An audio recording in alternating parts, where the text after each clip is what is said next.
O Essa é um autor muito muito respeitado, né? Muito comentado na literatura portuguesa. E se a gente olhar assim, para a literatura portuguesa,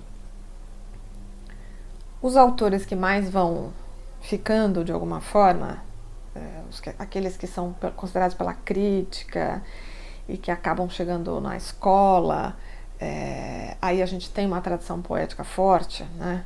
Talvez os primeiros dois nomes que as pessoas se lembrem em literatura portuguesa sejam Camões e Fernando Pessoa, né? Mas certamente que dentro desse grupo, junto com Camões e Fernando Pessoa, o Eça de Queiroz vai ser um nome também lembrado, né? E de fato, bastante lido, bastante analisado pela crítica. É um autor bastante importante nesse sentido.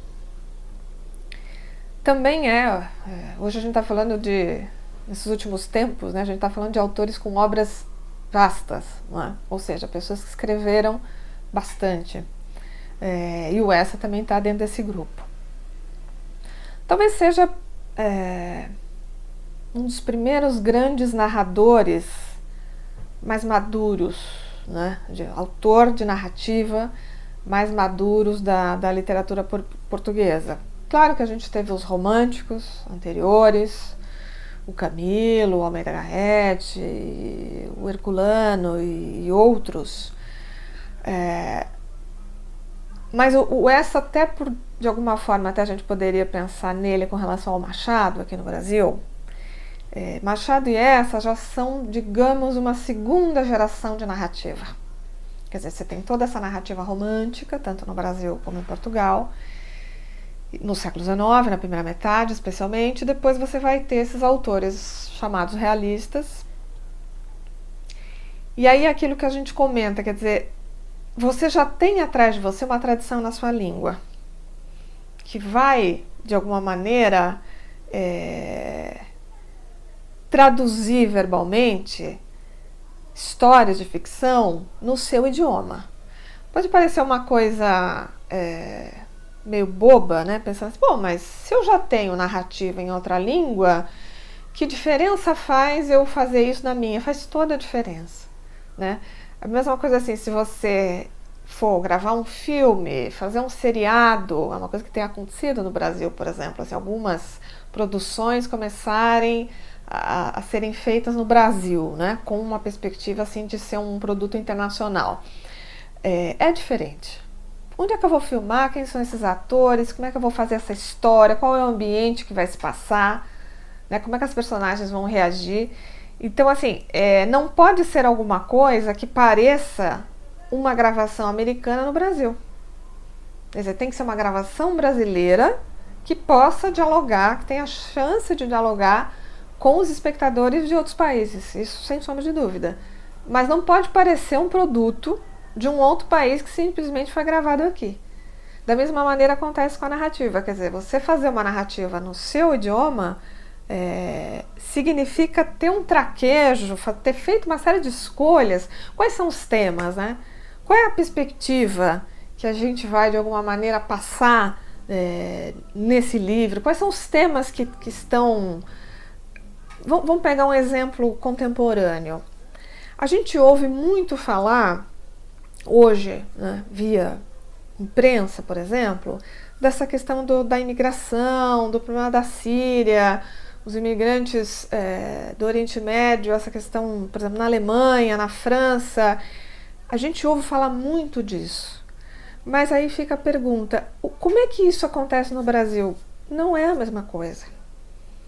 Então não dá para falar disso de forma que seja verossímil, ou seja, que passe assim uma consistência de uma coisa que a gente não vivencia como sociedade.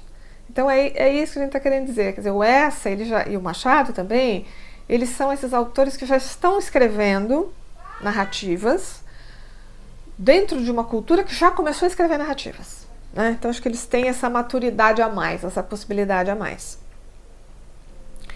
O Essa vai ser extremamente exímio nesse sentido, né? De ter todo aquele cuidado em ver, rever várias vezes, mexer muito nos seus originais. Aliás, é uma crítica que se faz à Cidade de Acesso, porque ele é um livro póstumo, né? É o último livro do Essa, já publicado em 1901, ou seja, no século XX, né? E o Essa morre antes de conseguir fazer toda a revisão do livro. Então, de alguma forma, esse livro não tem, como um todo, ele fez uma revisão de boa parte do livro, mais de 100 páginas com certeza, mas ele não tem inteiramente essa quantidade de revisões que o Essa costumava fazer nas suas obras. Então, ele tem muito esse cuidado com a escrita, no sentido de que, bom, na perspectiva dele, ele tem muito essa intenção de passar determinadas impressões para o leitor sem parecer que ele está induzindo aquela impressão. Isso já estava lá no Primo Basílio, já estava também no Crime do Padre Amaro e outros livros dele, mas na Cidade de Acesso isso também acontece. Então, assim, se você tem ali uma história que quer mostrar, primeiro, como é que é essa vida da cidade, aí coloca Paris como uma referência, e mostrar um certo enfado, uma coisa meio vazia, um pouco blasé daquela sociedade em que está vivendo ali o Jacinto, né? E contrapor depois com essa questão das serras, né? O Jacinto voltando lá para a serra de onde ele saiu, junto com o seu amigo Zé Fernandes. Então, assim, os episódios que ele escolhe como autor para mostrar tanto essa decadência, de certa forma, essa banalização, essa falta de objetivo dessa vida urbana, e ao mesmo tempo uma coisa talvez assim de uma valorização de uma vida mais natural, uma vida mais do campo, do homem que mexe com a terra, que acorda cedo, e ao mesmo tempo assim trazer um pouco da vida portuguesa ainda atrasada, de certa forma, com relação a Paris. Portugal é um país muito mais agrário, muito mais provinciano. Ele vai escolher episódios para falar disso. Então vamos pegar um exemplo lá da parte de Paris. Tem uma hora que o Jacinto vai oferecer um jantar lá, e assim, ele acha aquilo uma bobagem, que não tem sentido nenhum, que não é relevante, mas esse alguém que perde esse jantar, ele é uma pessoa que gosta muito de comer, né? E aí tem todo lá um cerimonial de chegada e tal. O fato é que na casa dele tem aquela coisa de ter um elevador que sobe a comida de um andar para outro, né? E esse cara que é extremamente ávido pela comida, ele está desesperado para comer uma boa comida, aí o elevador enguiça, o cara fica louco, desce lá, começa a abrir o negócio, colocar luz, fica tentando pescar o peixe que está no meio do caminho. Então, assim, de certa maneira, esse episódio, ele vai mostrando todo o ridículo e a idiotice daquela cena, né? Aí você fala assim, bom, mas ele podia ter escolhido outra coisa, mas ao escolher isso e a maneira como ele vai conduzir esse momento, vai ressaltar o que ele está querendo passar, que é justamente assim, não, uma coisa realmente relevante, quase à beira do ridículo, né? Que mostra esse esvaziamento dessa sociedade.